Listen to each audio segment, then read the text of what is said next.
Hey guys, Rick here in Austin at Emo's. This guy's name is James, who is with some little band you may have heard of called Tesseract. They just finished up a couple minutes ago, and they killed it! Absolutely amazing. How are you doing? Hot. Hot, yeah.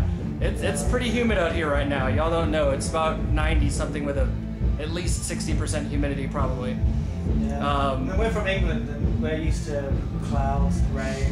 Like, this never happens. Yeah. I'm surprised we actually didn't die on stage. Daniel didn't just collapse in front of everybody and just die. I mean, his especially used to be cold, so yeah. I'm actually surprised he made it through. Apparently Dallas tomorrow is going to be even worse. Oh God, yeah. I'm sorry. Dallas is going to be brutal. I hate to tell you. At least you're not going down to the valley, because then you would probably all 5 die on stage with that. How's the tour going? Yeah, it's been great. It's been awesome. We're about halfway through now, I think. We started off going through Canada, through the snow, through 10 feet of snow on a cave, and down the west coast. Most of the shows have been awesome. Some of the standout ones were, I guess LA was great because we met all those friends there. Where did we play in Canada? Vancouver? Not in Vancouver yet. Calgary? Calgary was awesome. There's one, what's the capital of Quebec? Montreal. Montreal was incredible. Ion Dissonance. Yeah, Despised icon, R.I.P. Yeah. I fucking love Ion Dissonance. Yeah, absolutely. But yeah, it's great. The crowd reaction's been surprisingly good. Like, lots of people seem to know our stuff, which is quite humbling, really, because we're from the UK, from miles away. We come here and people singing along, and yeah, it's quite crazy, really. It makes driving 500 miles a day worthwhile. Puts a smile on everybody's face. Definitely. Yeah. One has been out for a little bit, but there was a huge. People have been anticipating this album for a long time. Does it seem like it's all paying off, and the album's finally out, and everyone's finally getting to hear it? To be honest, it's a massive relief that it's finally out. I mean, we finished it in January 2010, so well over a year ago. And because we've been quite on it with documenting with the progress, like lots of our people that are into us were aware that we finished it that long ago, so basically we've been getting a lot of abuse from people saying, a lot of hate, just a lot of hate mail. Yeah. I mean, not bad hate mail. No, of course. But it came to a point where it was like nearly a year had passed and people were actually saying, look, fucking release it. And I totally understand where they were coming from. Yeah. It was just really tough, but just because you have to go through all the label negotiation bullshit. Of course. Excuse my language, I've had a few beers and I'm just getting really rude. But yeah, most people have been really understanding, and it finally came out, and it's just a weight off our shoulders because it's been, like I said, it's been finished for ages. We've been writing loads more towards album 2, and it's just bizarre thinking about new material. And I mean, like that album's essentially really old now, as far as we're concerned. So we're basically pleased it's out, and we're going to try and get the new one finished as soon as possible, and not make everyone wait 5 years. Have you guys started working on the next album? Yeah, I mean, we're actually bizarrely doing demos in the van as we go. Like, there are lots of ideas recorded, and like Dan is sitting there recording vocals as we're driving along. It's really fun. I was on a phone call today to somebody, and like Dan kept going, yeah. One hand on the steering wheel, one hand on the microphone. Almost, yeah. He doesn't quite do it as driving. It's not that ridiculous. But I mean, that's the beauty of modern technology. He's got like his little Pro Tools M box. Yeah. He's literally recording demos as we drive. I think once upon a time, doing 500-mile drives is just a complete waste of time for most people. But nowadays, with modern technology, you can do shit. You can actually get a lot done. Exactly, yeah. Love technology. Love technology. Well, technology is ultimately why we exist, I suppose. Nobody would change our pedals for us. There you go. Yeah, there you go. We'll reach a point where you can just think and your effects will switch naturally. No, you don't have to think, our computer does it all for us. One too many beers. Speaking of effects, what rig are you using right now? What does your live rig look like? Well, I suppose maybe I'll run through exactly how the whole thing works. Go for it. For rhythm guitars, both Angle and I are using a PV16505 Plus amp. And we basically run direct into that for the rhythms, but we've got like a pre-EQ and this game.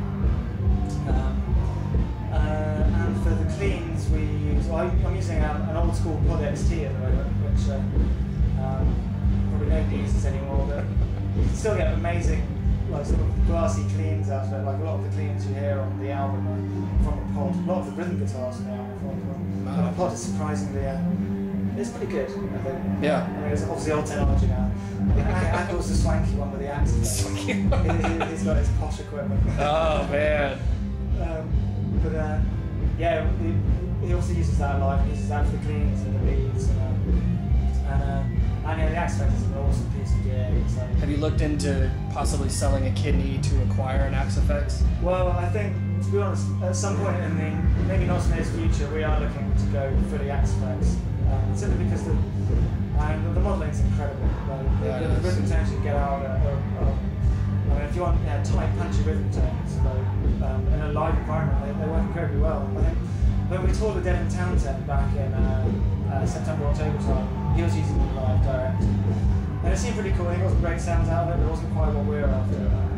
I know we've been experimenting at home trying to get sort of tones out of it. Been quite happy, but been a bit worried about them in a live environment. Then we just did this tour in Periphery, and they get incredible sounds out of it live, and kind of made us realise, okay, it is achievable. Can actually do it. And I think for me anyway, my biggest motivation for it is I really can't be bothered to carry around an amp anymore. And also going, travelling transatlantically, going from Europe to the States, it's like, oh yeah, amps is hassle. No, definitely. Lugging that big 6505 around everywhere. Yeah, totally. Well, luckily we've managed to get some rigs over here. Like PV have been really good to us and stuff. Very cool. But if we had to ship it would cost us $40. Yeah. I think basically the future is going digital for practical reasons. Just because stuff weighs a lot. Yeah. Shipping stuff. Yeah, definitely. Costs a lot of money. But I still love the PV though. I love lots of amps. I'm a massive fan of PV. I love Metal Boogie. I've got a triple rectifier back home. That with just a preview in front of it. I mean, people don't like it generally because it's quite flabby sounding. Like if you pre-cue it and you cut out some of the bass before you go in, you can get amazing, tight, huge sounds out of Metal Boogie. Okay. They're massively in modern day times an underrated amp. Yeah. Diesels as well, like diesel amps. Oh yeah, definitely. Basically, there's so many lovely amps out there. I'm not completely 100% like sold on going 100% digital because I love amps. Yeah. But I think for practical reasons, definitely. I've kind of gone off track a bit, haven't I? Still talking about gear. That's what matters. What guitars and pickups are y'all using right now? We're currently using the Ibanez RGD 7 strings of extended range guitars. They're 26.5 inch long necks, which is great. It's not quite baritone length, but it's good inch. Good enough. Yeah, but it's perfect for wheelie. I mean, we don't tune down stupidly. We do tune down quite low. Sort of A flat, not too bad. Exactly, we do B flat and A flat for vary between the two. And we used to use sort of standard length guitars, and we always used to have issues with with tuning. And since we moved to an almost baritone guitar, it completely sort that out. Have to use railroad cables for strings at some point. Exactly. Just because it's just a shorter scale. Exactly, yeah. And we were using 70s at one point, and they're just a bit too much. And now back down to a 60, but on a long guitar. And, it works beautifully. Makes it a lot easier. Yeah, definitely. It's just quite nice. And moving to slightly longer necks, at first I was like, oh, is it going to be more difficult? But it's not at all really. You can just adjust to it. Basically, I really like the necks as well. They're really comfortable. They kind of sort of stand on Ibanez Wizard necks, but I love Ibanez. No. Used Ibanez for a long time. The transition to them was easy. Pickup wise, we're currently using on the bridge Lundgren M7s, which are sugar pickups. Sugar, yeah. We're kind of open and honest about our influences. There's nothing wrong with that. Nothing at all.